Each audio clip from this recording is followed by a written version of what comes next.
You're watching Narrify. I used to believe that marriages fall apart slowly, like erosion, little pieces breaking off over time until the structure weakens.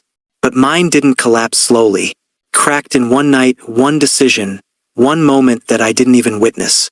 My name is Liam Turner, and 3 years ago I married a woman I truly believed was the one I would grow old with. Her name was Sophie Hale, a woman whose laughter filled every room and whose warmth pulled people in effortlessly. We weren't perfect, but we were comfortable, stable, predictable in all the good ways. Our life had a rhythm. Morning coffee together, shared dinners, weekend plans, dreams of starting a family soon. I trusted her so completely that I never questioned her late nights, her office events, her after-work gatherings. Trust was the foundation of our home, and for the longest time, I believed it was unbreakable. The night everything changed, Sophie had a company celebration. They had just completed a major project and her team wanted to unwind. She left in a green dress I still remember. Simple, elegant, the kind that made her glow.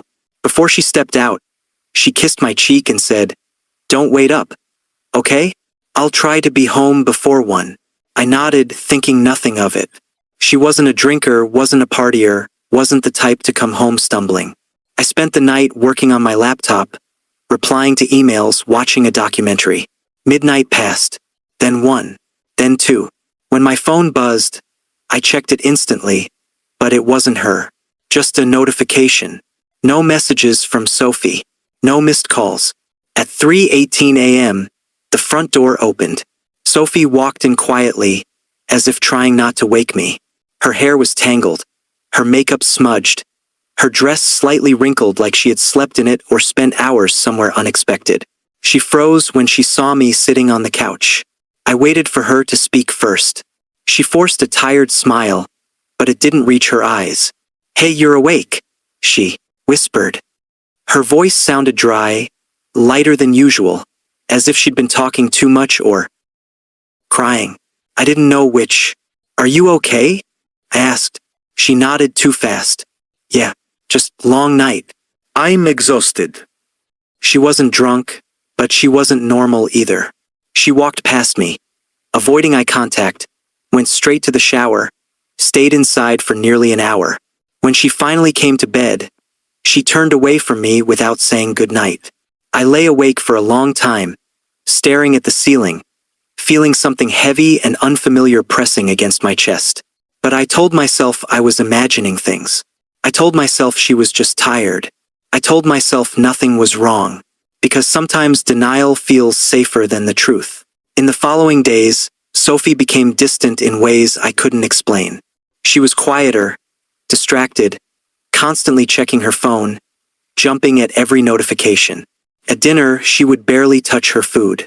At night, she'd lie awake staring at the ceiling when she thought I was asleep.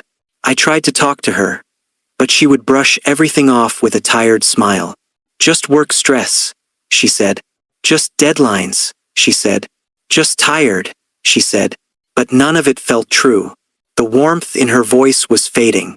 The softness in her eyes was dimming. Something had shifted, and I felt it even when she denied it. Then, one morning, I found something that took away my ability to keep pretending. She had left for work early, and I was cleaning the bathroom when I noticed a small box half hidden under the sink. "Pregnancy test." I froze. We had been trying to have a child for almost a year. Carefully planned cycles, doctor visits, conversations filled with hope and fear. Every negative test had been a small heartbreak. But she had taken one, without telling me. My hands shook as I picked up the box. Inside was the test. Positive. A rush of emotions hit me. Shock, confusion, happiness, fear. Tangled together so tightly I couldn't breathe. I sat on the edge of the bathtub, staring at it, trying to process everything. My wife was pregnant, but she hadn't told me. Not even a hint. Not even a nervous smile or a trembling confession. When she came home that evening, she went pale the moment she saw the box in my hand. Her lips parted. No words came out. "Sophie," I said quietly, "why didn't you tell me?" She swallowed hard. I wasn't ready. "Are you happy?" I asked, hoping, begging deep inside for a yes. But she hesitated. That hesitation felt like someone tightening a fist around my heart. Her eyes filled with tears. "I don't know," she whispered. Nothing in the world could have prepared me for that answer. We sat in silence for a long time. She didn't reach for me. I didn't reach for her. Something invisible sat between us like a wall growing thicker with each passing second. That night, she fell asleep facing the window. I lay beside her, trying to make sense of everything, feeling more alone than I ever had in my life. The universe wasn't done with me yet. The next day, while she was in the shower, her phone buzzed on the nightstand. Normally I would never look. Even in suspicion, I had limits. But something inside me, something deep and instinctual, told me I needed to know. The message preview read, "We should talk about what happened. I can't keep pretending everything is fine." Marcus, a name she had mentioned before, a colleague from her team, someone she described as a little annoying but harmless. My breath hitched, my chest tightened, my hands trembled as I unlocked her phone. A part of me was terrified of what I was about to see. Another part of me already knew. The message thread opened, and each sentence felt like a punch to the stomach. "Marcus, you've been avoiding me for days. Sophie, I need space. Please don't text me during work hours.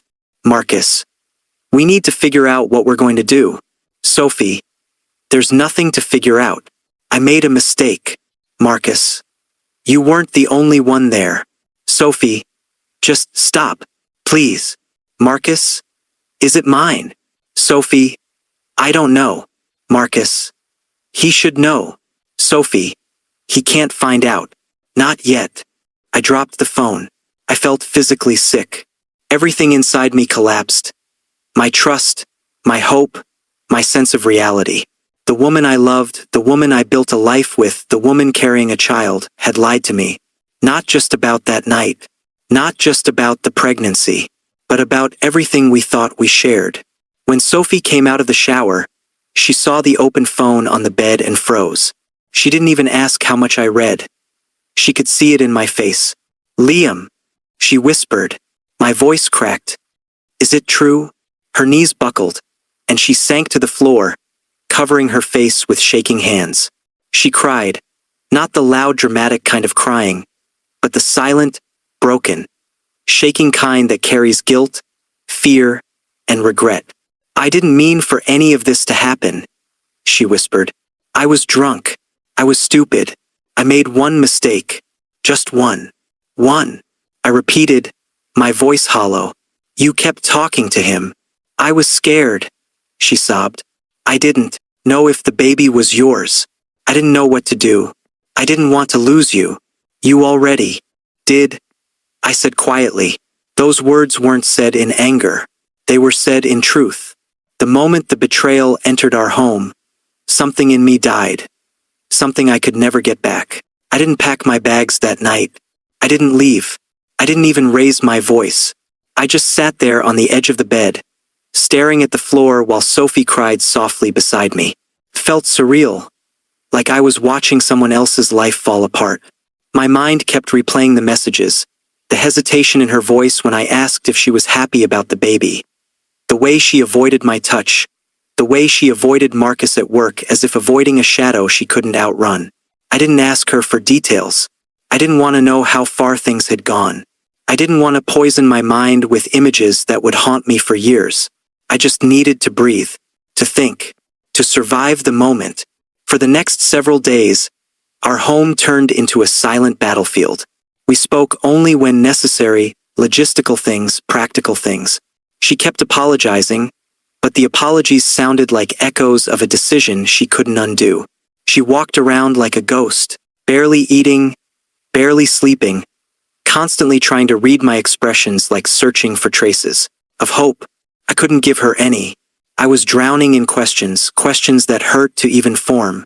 Would I still want the baby if it wasn't mine? Could I ever trust her again? Was she truly sorry or just scared of losing everything? And worst of all, was I enough for her? Or had I always been just a placeholder until someone more exciting came along? Every corner of the house reminded me of something good we once had. The couch where we binge-watched shows for hours. The kitchen where she used to dance while cooking. The hallway where we hung our vacation photos. Even the small marks on the wall from when we moved the furniture. But now every memory felt poisoned. The life we built felt like a beautiful painting covered in cracks I couldn't unsee. Eventually, after nearly a week of silent torment, I told her we needed to take the next step. We need a paternity test. She flinched, like I had slapped her with the truth she was, hoping to delay. Liam, it's too early. No, it isn't. We can do an early DNA test. I already looked it up. Her shoulders collapsed. She nodded slowly. I'll do whatever you need, she whispered. It wasn't reassurance. It was surrender. We booked an appointment at a private clinic known for handling cases discreetly. Sitting in the waiting room next to her felt suffocating. She kept fidgeting with her fingers, wiping invisible dust off her jeans, swallowing nervously every few seconds. I stared ahead, unable to look at her without feeling a mix of anger and grief clawing at my chest. When her name was called, she walked ahead but looked back at me like a child afraid of taking a painful shot. I followed, but the emotional distance between us felt like miles. When the test was done, the doctor told us results would take around 2 weeks. 2 long, unbearable weeks. The drive home was quiet except for the sound of the turn signal and the soft hum of the engine. When we got inside, Sophie sat on the couch, curled her legs under her, and wiped her face with both hands. She looked exhausted, emotionally drained, scared. I wanted to feel something. Sympathy, anger, hatred, sadness, but I felt nothing. My emotions had shut down to protect whatever was left of me. That night, I slept on the couch. She didn't protest. She just whispered, "Good night," in a voice so small it barely reached me. It didn't matter. I wasn't ready to pretend things were normal. I wasn't ready for closeness. I wasn't ready to share a bed with someone whose choices had broken me in ways I didn't know were possible. The days that followed were painfully slow. I went to work every day trying to stay focused, but my mind kept wandering. I'd see couples walking together on the street and wonder how many of them were hiding secrets. I'd hear coworkers laughing and feel like the world was mocking me for believing in loyalty. Everything felt heavier, duller, muted. Even food tasted different. Like betrayal had seeped into things that had nothing to do with her. Sophie tried. She really did. She made dinner. She folded laundry. She left notes on the table saying, "I'm sorry. I don't deserve forgiveness. But I still love you." Sometimes she'd stand in the hallway staring at me as if hoping I'd suddenly see her through a different lens. But every time our eyes met, she looked away first. Her guilt too strong for her to hold my gaze for more than a second. The worst part was when she cried quietly at night, thinking I couldn't hear. She never sobbed loudly, never begged, never made scenes. She just lay there, shaking, trying not to wake me. That was the part that shattered me more than the betrayal, the realization that she wasn't hurting because she missed what she did with someone else. She was hurting because she knew she had destroyed the one person who would have done anything for her. One morning, as I was leaving for work, she stopped me at the door. "Liam," she said softly, "no matter what happens, I want you to know I never stopped loving you." I didn't smile. I didn't hug her. I didn't answer. I simply nodded and walked out. Because love wasn't the problem. Trust was. And trust, once shattered, doesn't grow back overnight. The universe wasn't done testing me yet. The results were coming soon. The results that would either give me a lifeline or push me over the edge completely. And I wasn't sure which one I was more afraid of. 2 weeks felt like 2 years. I walked through every day like someone carrying a storm under his skin. A storm that didn't break, just churned quietly, waiting for something to release it. Sophie barely spoke unless I spoke to her first. She kept to herself, kept her distance, and kept trying to be gentle with every step she took around the house. She moved like someone who was afraid of knocking over fragile pieces of glass. Except I was the glass now, cracked, unstable, and seconds away from breaking again. The call from the clinic came on a Tuesday afternoon while I was at work. My phone buzzed in my pocket, and when I saw the number, My breath hitched. My palms turned sweaty. My vision blurred for a moment. I stepped out of the office into an empty hallway and answered with a trembling, "Hello." The nurse spoke carefully, her tone soft and steady, the kind of voice people use when they know their words might break someone. "Mr. Turner, the results are ready." My heartbeat thundered in my ears. "There is a 99.9% probability that you are the biological father." I closed my eyes. Relief hit me first. Sharp, overwhelming, the kind that makes your knees weak. But it wasn't a happy relief. It wasn't a celebration. It was relief tangled with sadness, exhaustion, and the crushing weight of everything that had already been lost. "Thank you," I whispered, and hung up. I stayed in that hallway for nearly 10 minutes, just breathing, letting the results sink in. The baby was mine, my child, part of me. That truth should have healed something. But it didn't. All it did was remove one layer of fear. The pain underneath remained untouched. When I got home, Sophie was sitting on the couch, her hands clenched together tightly. She looked at me the way someone looks at a judge about to deliver a verdict that could ruin their life. I sat across from her. "It's mine," I said. A tear slid down her cheek instantly. Her entire body shook with silent relief. "Liam, I'm so sorry," she whispered. "I know the test doesn't erase what I did. I know it doesn't fix anything. But thank you. Thank you for not walking away before knowing." I sighed deeply. "This isn't about the baby. This is about us. About what you broke." "I know," she said. "And if you want to leave, I won't stop you." That sentence cut deeper than any confession. Not because of the words themselves, but because of how honestly she said them. No begging. No excuses. Just acceptance, painful, sincere acceptance. That night, I didn't sleep in the bedroom or the couch. I walked through the house we built together, room by room, remembering the versions of us that used to live there. The laughter, the arguments, the plans, the hope. I sat at the dining table staring at the place where we once talked about baby names, about vacations, about mundane everyday things that suddenly felt precious in hindsight. At sunrise, I made my decision. When Sophie came into the living room, her eyes swollen from crying, I stood up slowly. "I'm moving out." Her hand flew to her mouth. Not in shock, she already expected it, but in heartbreak, the kind you can't disguise. Will you still be part of the baby's life?" she asked, her voice barely audible. "Yes," I said instantly. "I may not be your husband anymore, but I'll always be a father." She nodded, tears falling freely now. "I never deserved you," she whispered, "but our child does." We didn't fight. We didn't scream. We didn't throw accusations or reopen wounds. We just ended, quietly, peacefully, painfully. I packed the essentials into a suitcase and walked toward the door. Before leaving, I turned one last time. Sophie stood in the middle of the living room, her shoulders trembling, her eyes filled with regret that would follow her for the rest of her life. "Goodbye, Sophie," I said. "Goodbye, Liam," she whispered back. And just like that, the life we built together broke in half.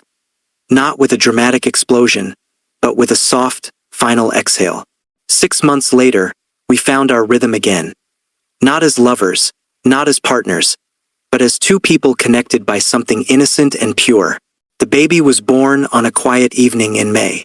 I held her first, tiny and warm, her hand curling around my finger like she had known me forever. I named her Mia, a name Sophie agreed with instantly. Watching Mia in my arms shifted something inside me. For the first time in months, my heart felt full, even if the pieces weren't in the same place as before. Sophie watched from the hospital bed, tears in her eyes. Not from sadness, but from gratitude that I stayed present as a father even after leaving as a husband. We didn't get back together. We didn't pretend the past hadn't happened. Instead, we created a new path, a peaceful co-parenting relationship built on honesty, not romance. She respected my boundaries.